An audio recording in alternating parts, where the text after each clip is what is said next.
Tandem Nomads, episode 105. I have been insisting on the importance of running a market research and making sure that you really know your market very well, but most importantly, that you know your potential customers and their challenges very well.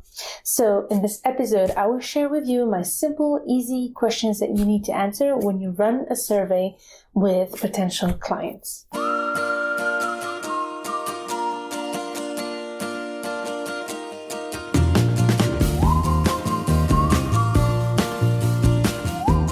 Hello, Nomad Nation. Welcome to Tandem Nomads. I am Emel Derregi.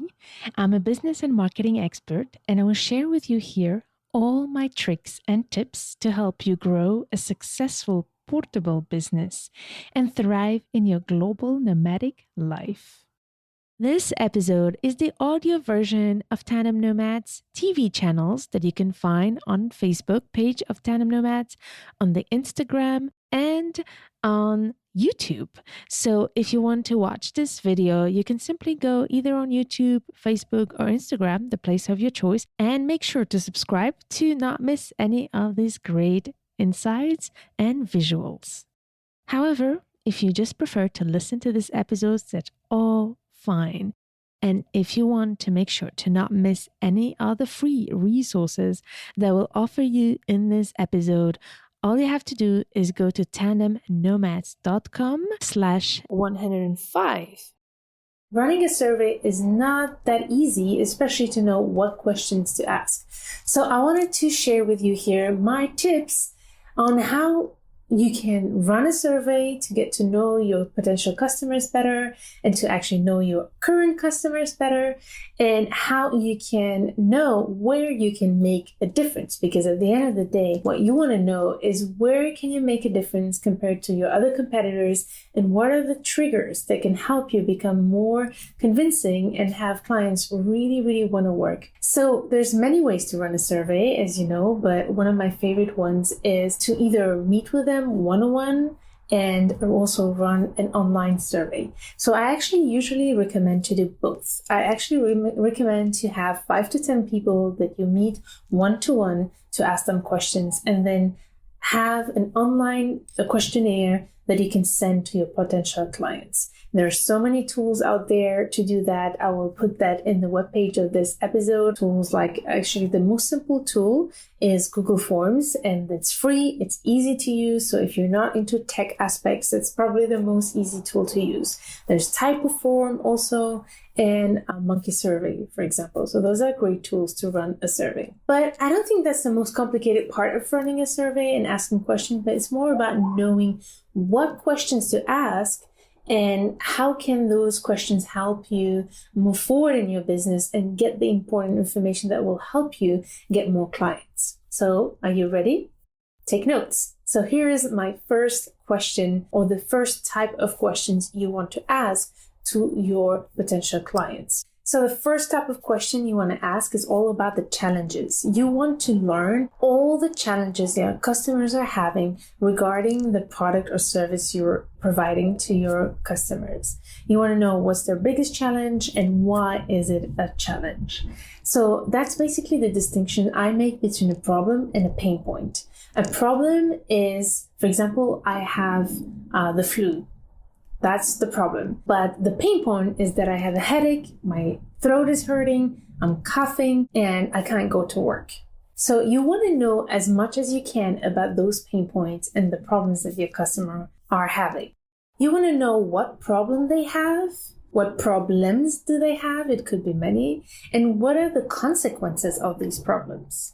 So questions like, what is your biggest challenge regarding this?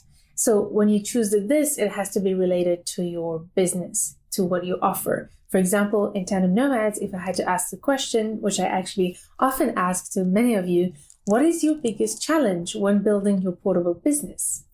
So that's the first question you want to ask. And once they answer, the second question you want to ask about that type of challenges is, why is it a problem? So first type of questions you want to ask are all about discovering what are the challenges and the pain points of your customer. Second type of question is about what are the resources the services or the products they use to be able to deal with those challenges.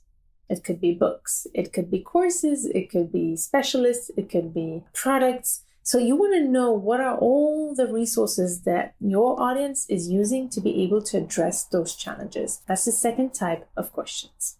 The third type of question you want to ask in a questionnaire or a survey is, what has worked?